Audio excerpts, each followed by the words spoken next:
We haven't looked at the tape yet, so. But you know, again, it's to me, it's going to be one on the defense end of the floor. You know, we probably didn't score as much as we like the last 2 games, but you know, we got to leave it all on the floor defensively. What's been the biggest challenge for this team this playoffs? I mean, there have been 10 different starting lineups this postseason. We've talked about injuries, but what do you see as the biggest challenge the Warriors have had to face this entire playoff series?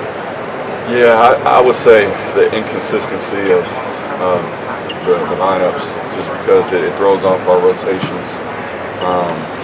You know, and it's hard to get a rhythm all the way through, but it's the playoffs. Everybody's playing injured. Everybody's playing with some sort of injury. So, you know, we just got to adapt. I think we've done a good job of adapting so far, but at this point, it's just about wins and losses.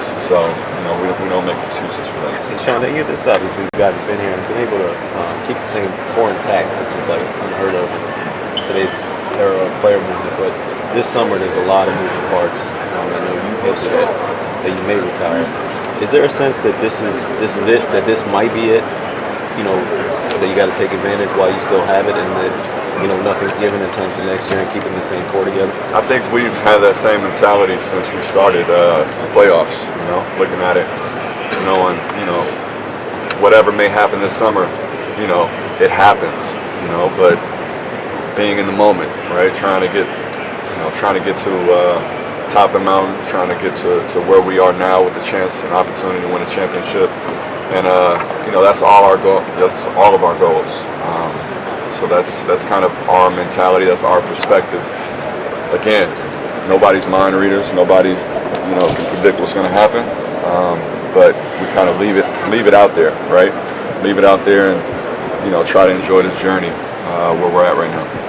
Given the guys with sort of inspiration from both Clay and Kevon the other night, how much would it mean if Kevin just got out there, like gave it a shot? Anytime we welcome, we're going to welcome one of our players back. It's going to be a boost to the team morale, and just from a production standpoint, a guy like Kevin, he comes back instantly. He's going to make your team better. That's just, that goes really without saying. So, looking at it, of course, we'll love to have him back, welcome him back, but it has to be, a team decision. Meaning the training staff, meaning his decision to feel good and play, and it's really based on that. So you guys talk a lot about coming back, taking it one game at a time. Last time you were in this building, you brought out a win. So what did it take to do that again and get it right? Man, it's going to take heart, grit.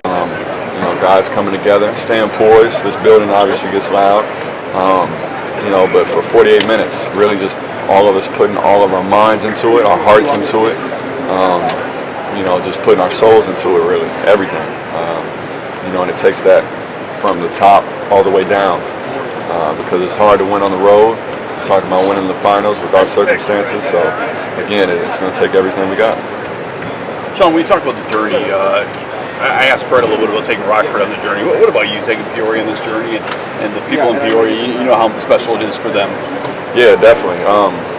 Wherever I go, Peoria comes with me, because that's, I'm cut from that cloth. That's, where I'm from. I wear it proudly. And just to have the opportunity to represent a community, through this journey, it's been everything that I could have asked for.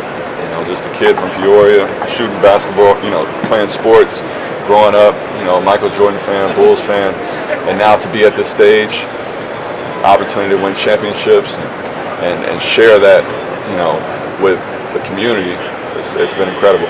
Hey, your message to Peoria is not out? Oh, never out of it, never out of it. No quit in us, just not how we built. I asked Fred about a kid from Rockford, a kid from Springfield, a kid from Peoria. It's pretty amazing on the world's biggest stage to have so many Illinois preps. Yeah, it just goes to show. I mean, it's good basketball in Illinois, and not just Chicago.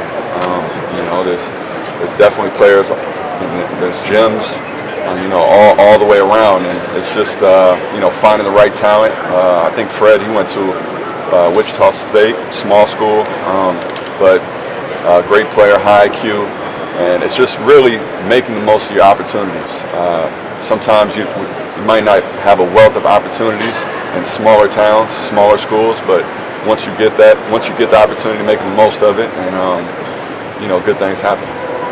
So when you look at where you guys were in 16, up 3-1, looking back, apart from obviously Draymond being suspended, but was there something mentally that you weren't able to close that one out, and does it give you a little bit of hope that there's, that it's harder to do than it looks? It really is. If you got guys that are locked in on the game plan, can execute the game plan, have high IQs. You probably hear LeBron talk about it last year. Just having a team with high basketball IQ, it makes the game easier to execute, to play. It turns into a simple game because you got 5 guys on the court that are reading each other, playing off of each other. So I think Toronto has that. I think we have that. So it's just about playing the right way, and then sometimes it's a make or miss league. So making shots and getting stops. Sean, we see you still dunking and blocking quiet the other day. The athleticism looks like you're a young man, but do you feel old? I mean, do you feel like, are you older than you've ever been as far as that goes, as far as a basketball player? For sure. I surprise myself when I dunk now. It's surprising. But it's funny. Like, I told Andrew Bogut, I came in this league a point guard, and now I'm leaving the center. Because it's like now it's positionless basketball. The way the game's changing. It was inside out. Now it's space and pace, and threes, and it's just amazing the growth of the game and the way that it's gone. So my game, the way that I play, it's always been kind of a throwback game, and it makes me a lot older than I am. And now I actually feel old, so I'm definitely a lot older. And so it's just funny watching the game. I'm the wise man on the team, always kind of giving advice back in my day. But it's a cool experience to be able to tutor, to be able to mentor, to lead on that level. So I've kind of embraced that this year more than any other year. Every year the championship run, there's some burden, mentally, physically. We're back in the Miami Heat team. People are tired because every year there's a championship run. Do you feel that fatigue that in your team? At this point, no. Once it's over, yes, because we're putting everything we got into it. So anytime you give somebody, all of your energy, right, and that person probably has more energy than you, you're gonna be tired. So it's it's every year, it's accumulating every year, right? You start, it's 10 months, out of the year that you're just, you're grinding every day, you're in it, and then playoffs is like a whole another season on top of the regular season. So it is a lot. Back in 15, you guys gonna win the first championship. You feel that urge to win the championship. This year, you feel that kind of lost that urge. No, we want to win the championship, regardless of. You don't get to this point and okay, it's been a good run. You come here to win, and that's really all it's about. Sean, much has been made about